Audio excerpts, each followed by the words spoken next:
right, guys, welcome. My name is Tellman Knudsen, and I am here today with Tellman and Fellman, except there's no Fellman because Fellman is moving today. Harris is moving today, which is fine, but he's unavailable to do this episode with me. So I decided that rather than not doing the episode, I would just go ahead and do it myself. So what I am doing is streaming on a bunch of different places. I'm streaming on Facebook, I'm streaming on LinkedIn, I'm streaming on YouTube, and I am attempting to also stream in a few of my Facebook groups. And one of the interesting parts about that is that it's the situation where you have to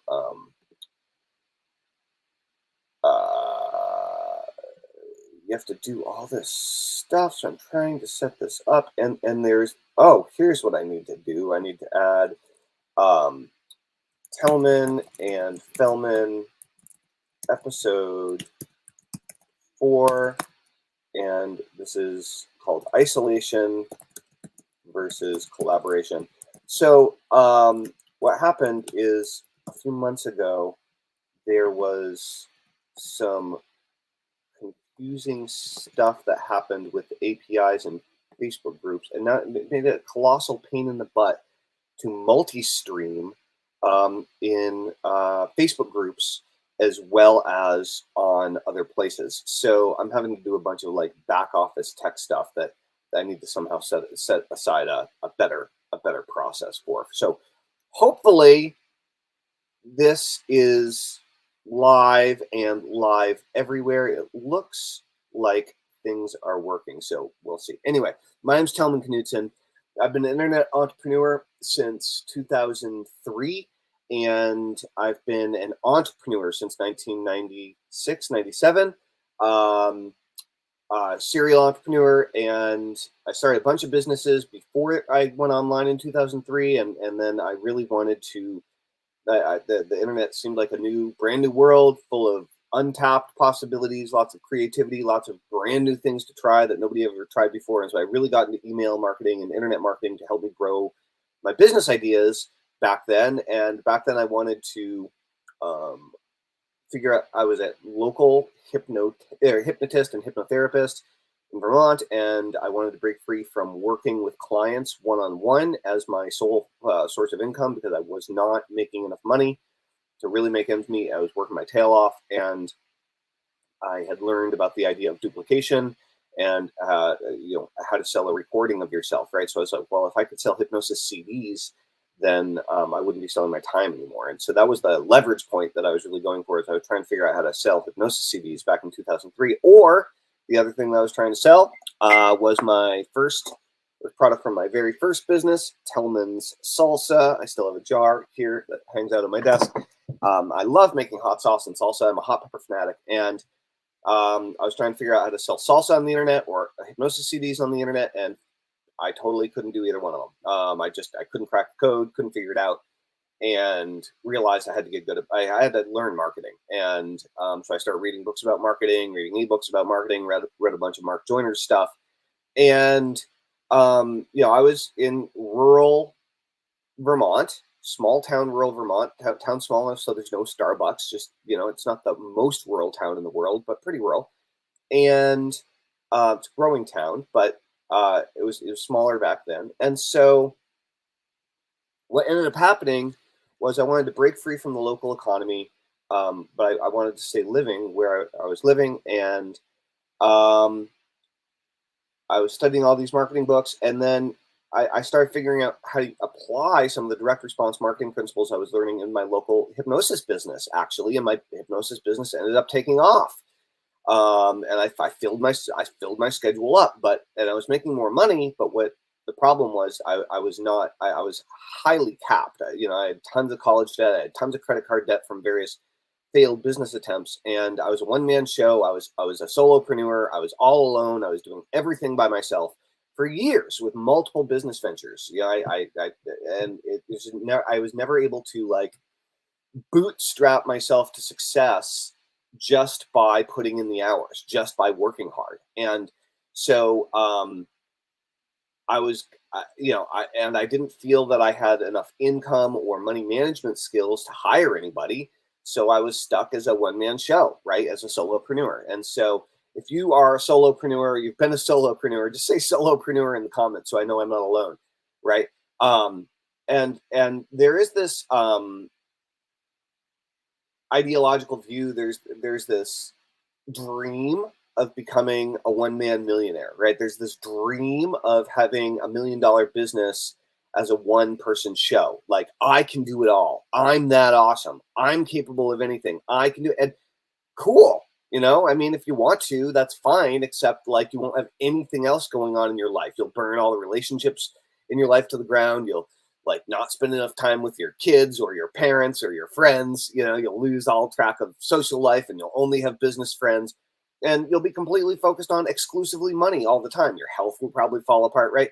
So, I mean, you can do that. You can triple down on your business stuff and become a super successful one-person show for a period of time, as long as you've got the willpower and the juice and the gumption and the grit and the tenacity and the health, and that's all there. But like, possibly due to no fault of your own, if at some point you can't go full throttle anymore, you're kind of screwed, right? You're kind of out of luck. And so I was going through full throttle for many years in a million different directions and not able to really get any leverage, not ever really get any traction, not able to really grow. I was in the solopreneur mode, and I didn't realize how lonely I was, right? I didn't realize how isolated I was, especially in the early days of the internet. I was just like, I was the only person I knew who was doing this kind of stuff. My family thought I was crazy. My friends had no idea what I was talking about.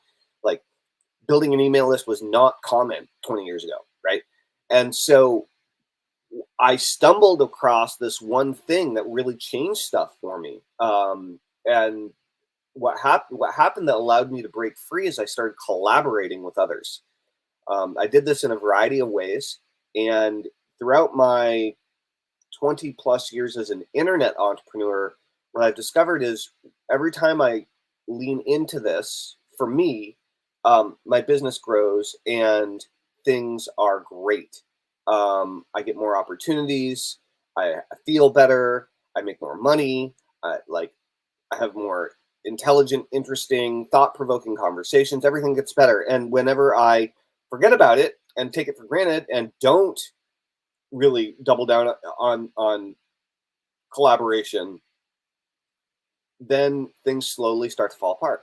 And so the first big collaboration that I had that really transformed things was a double, and it was with my very first interview series, which was technically a virtual summit back in the day. It wasn't called that because nobody had those terms, but it really was a virtual summit. It was a interview series that I did with about 80 of the world's best marketers, entrepreneurs, and self-improvement gurus of the time, called List Crusade. And I was on a crusade to build a big email list, and I wanted to understand the marketing behind how email marketing worked and how to build a big list of followers who would buy all your stuff. And I also wanted to understand the mindset of an entrepreneur, that what's the mindset of $1 million entrepreneur? How do entrepreneurs, successful and growing entrepreneurs, think? How do they behave? What do they believe? How do they operate? Behind the scenes, outside of the strategies or the tactics that they're using to make money, how are they operating underneath, right? And so I did this big interview series, and as it started to grow, I started to make more money. But in order to do it, I needed all these skills that I didn't have. So I needed to be able to put up web pages, which I didn't know how to do. I needed to know how to record and edit audio, which I didn't know how to do, nor did I have the computer that would do it. So I didn't have the experience or the tools. I didn't know how to blog, either the writing part or the technical part. Blogging was a big deal back then.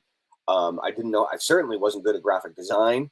And so I sucked at customer support. So all these things that are necessary in order to run the business, I either didn't know how to do or wasn't very good at doing. There were some things I turned out to be good at doing, but there were a lot of things that I really didn't know. So if you guys have any questions about any of the stuff that we're talking about, or I'm talking about today, solo, since Harris is moving, please, by all means, ask your questions in the comments below. If you're a solopreneur and you feel like you're stuck in a rut, this could really, really, really help you to break free. Potentially, it's not for everybody because we all have different personalities, and they're all, but it works really well for me. It worked really well for Harris too. So what's going on is I had all these things, these responsibilities really that needed to be done in the business that I wasn't currently capable of doing, but I could see what needed to be done. And so I was networking with people online, and through this networking, mostly through forums, right? And occasionally through a conference. Like I was going to Armin Morin's big seminar back in the day. That was kind of the big one that happened every year, and the big marketing seminar. And what happened was, as I met new people and realized what I need, I was slowly building my network. And before this, I had worked on a project with Nitro Marketing, and I had met some people that really helped to begin building the network. So I helped someone else on their project first before I built my own project. And that really helped me to meet a lot of people. So I was constantly working on growing this thing and looking for other people who had the skills that I need. And then slowly, one person at a time, I built the team of me plus 6 other guys. And we each earned 10% of the project, 10% of the profit of the project. And for a time. And then things sorted themselves out. Some people stayed on, some people didn't. Some people, eventually everybody opted for salaries and so on instead of just earning percentage. But it was a way of getting things started and getting everybody paid something on a total startup. And so I collaborated with a bunch of people who had the skills that I needed and that I didn't have. So that was the first collaboration. The second collaboration was all the interviews that I did with all the speakers. And what that did is it really upped my knowledge and understanding. It improved my ability to present and communicate in a recorded interview, either speaking solo like I am right now, or when interviewing somebody else. It really improved my clout, because after I interviewed 80 of the top people in the industry and put it out there, like everybody knew who I was. And best of all the people that I interviewed ended up promoting my interview series, right? My virtual summit, and it completely put my name on the map. So these days, I went on to do a whole bunch of different summits in different markets, in the attention deficit disorder market, in the hypnosis market, in the NLP market. I did a couple different ones in the internet marketing world, all these different things, and trained thousands and thousands of people how to build an audience and an email list using this collaborative model. I went on to do some really cool additional collaborative projects with people and grew my business to a multi-million-dollar information marketing empire. It lasted many, many, many years until it collapsed. And when it collapsed, I had to kind of rebuild and start over. When I rebuilt it and started over, I started over in hypnosis, which is where I began with. And now I was a really great marketer. And so I built a new $1 million hypnosis company with a couple of my old previous employees. We teamed up as business partners and started this new company. We launched a 7-figure company out of nowhere, like in a few months. It was great. Ran it for many years, called The New Hypnotist. It changed names a couple of times.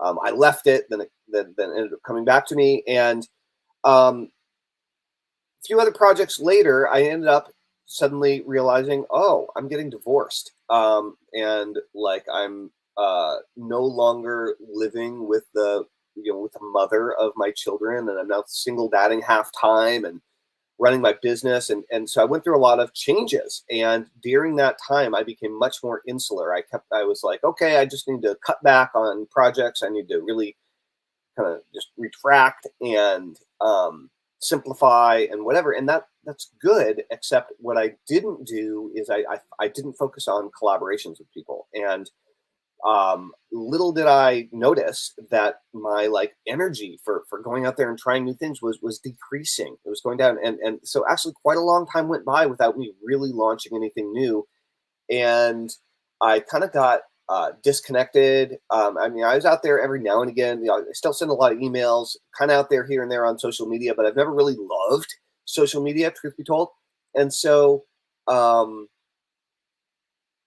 what I decided to do this year I decided that I wanted to launch 12 collaborative offers with 12 of my old marketing friends and peers, um, and collaborate with them, and have them all be percentage deals, and have significant skin in the game on all of them, and go in and really help 12 of my friends and old marketing buddies, presumably, to reinvigorate their business and to grow their business through collaborating and working together. And I was like, okay, 12 offers in 12 months, no problem. I can totally do that. Um, totally didn't do that, right? We're over halfway through the year, and I have 3 collaborative offers that are all just about to launch right now, but it took quite a while to get them up and running. So one of those 3 collaborative offers is with Harris Fellman. Is the reason we started doing the Tellman and Fellman Show. We're building a new training that is going to help you to launch your own virtual summits, to dramatically grow your audience and email list, as well as your social media following, to get the exact right people on your list, either customers or subscribers, depending on what kind of list you want to build. And it'll help you to do it in, it'll give you the exact blueprint, the exact structure you need to do it in, the exact formula in 90 days or less, to get your own interview series and virtual summit launched. You'll have over 25, as many, you could have more, but 25 revenue streams coming in as a result of your interview series and virtual summit. If you're looking to launch a new business or to grow and scale your audience for an existing business, this is a really, really, really great model. It's tried and true, done over and over and over again, and there are a bunch of different ways to do it.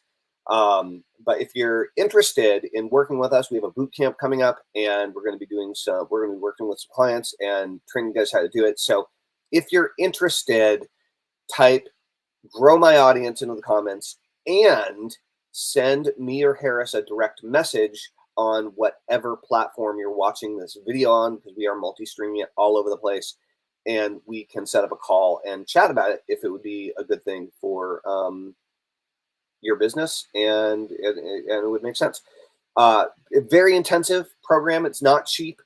Significant investment of both your money and your time. So definitely not oh, I might do this. Is like, oh, if you know this is 100% hell yeah, then by all means shoot us a message and let us know. If you have questions, please ask. But one way or the other, the big takeaway from today is collaboration rules. And so I'll tell you, this is only day 4 of this new talk show that Harris and I started together. We called it Tellman and Fellman because we hadn't settled on the name for the show. I don't know if it will stick or not, but we just decided on Monday to just do it, pull the trigger, and start doing this every day.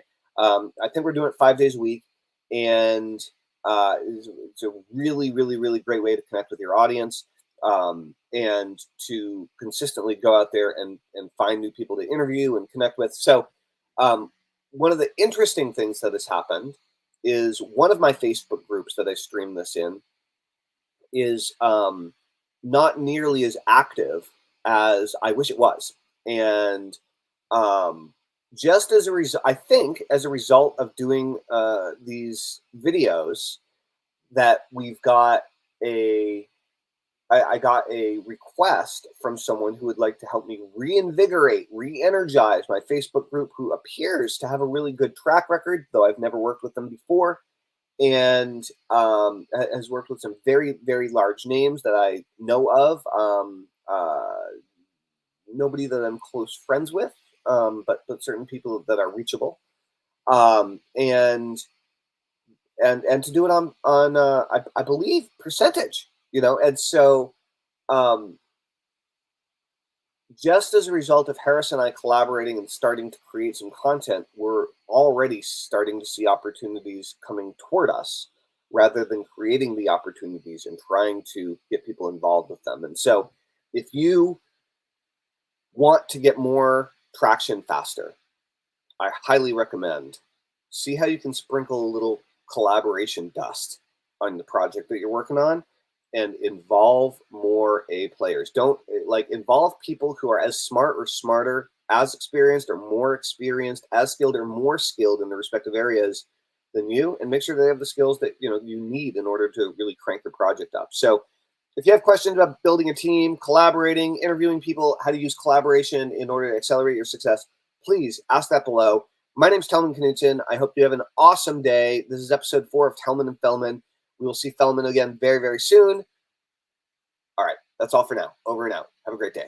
Toodles.